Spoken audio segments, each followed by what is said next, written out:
আমি বারবার ওকে বুঝাইতাম, তবুও সে আমাকে না জানায় অনেক ছেলের সাথে কথা বলতো। যেখানে তার পিকচারে কোনো ছেলে কমেন্ট করলে সহ্য করতে পারতাম না, পাগলের মতো আচরণ করতাম, সেখানে যখন জানতাম ও আমাকে না জানায় অনেক ছেলের সাথে কথা বলে, এমনকি আমি থাকার পরেও 4-5টা ছেলের সাথে রিলেশন করে, নিজেকে সামলাতে অনেক কষ্ট হতো।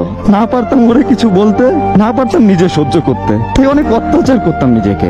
আমি এসব কিছু জেনেও সবসময় ওকে বুঝাইতাম, বলতাম দেখো তোমাকে আমি অনেক ভালোবাসি, এইসব কইরো না। তবুও সে এইগুলাই করতো। আর আমি অনেক কষ্ট পাওয়ার পরে ভাবতাম তাকে ছাড়া আমি বাঁচবো কিভাবে, তাকে তো আমি অনেক ভালোবাসি। আমাকে অনেক অপমান করতো, অনেক বাজে কথা বলতো, তবুও সবকিছু না নীরবে সহ্য করে নিতাম, শুধু একটু ভালোবাসা পাওয়ার অপেক্ষায়। 2021 সালে যে কতবার ওর ব্লগ খাইছি হিসাব নাই। ওর সাথে কথা না বলে নিজেকে পাগল পাগল মনে হতো জীবনের কিছুই নাই।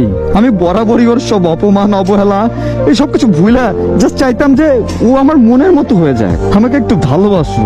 কিন্তু ওর এই বাজে অভ্যাস না কখনোই পরিবর্তন হয় নাই, আর না কখনো আমি করতে পেরেছি। বরং ভালোবাসাটা আজও ঠিক আগের মতোই আছে। সোচ লাগে যে আমি তার মতো কখনো হইতে পারি নাই, বা সে যেমনটা আমাকে দূরে রেখে বিন্দাস লাইফ কাটাচ্ছিল আমি সেটা পারি নাই।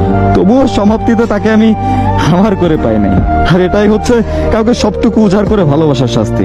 মানুষ হয়তো সঠিক জিনিসটা বুঝতে একটু বেশি সময় নিয়ে ফেলে, তার কারণে যখন সে তার ভুল বুঝতে পারে বা সঠিক জিনিসটা বুঝতে পারে, তখন তার কাছে না আর এই ফিরে পাওয়ার সুযোগটা থাকে না। কতই না মেয়ের জীবনে গল্প বললাম, কত অভিযোগ, এমন একটা মানুষ পেলাম না। কিন্তু দেখেন, যে পায় সে কদর করতে জানে না। কদর করতে না জানলে সে জিনিস কি বেশি দিন টিকে? লোহাতে একদিনে হয়তো জং না ধরতে পারে, কিন্তু মাসের পর মাস, বছরের পর বছর যদি ফেলে রাখেন তাহলে তো ধরবেই।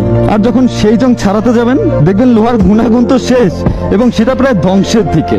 এমন মেয়েগুলোও একটা দিন আফসোস করবে, বিশ্বাস করেন আমার কথাগুলো, তারাও প্রচন্ড পরিমাণে আফসোস করবে, আর আপনার থেকেও বেশি কষ্ট পাবে যেটা সে আপনাকে দিয়েছিল।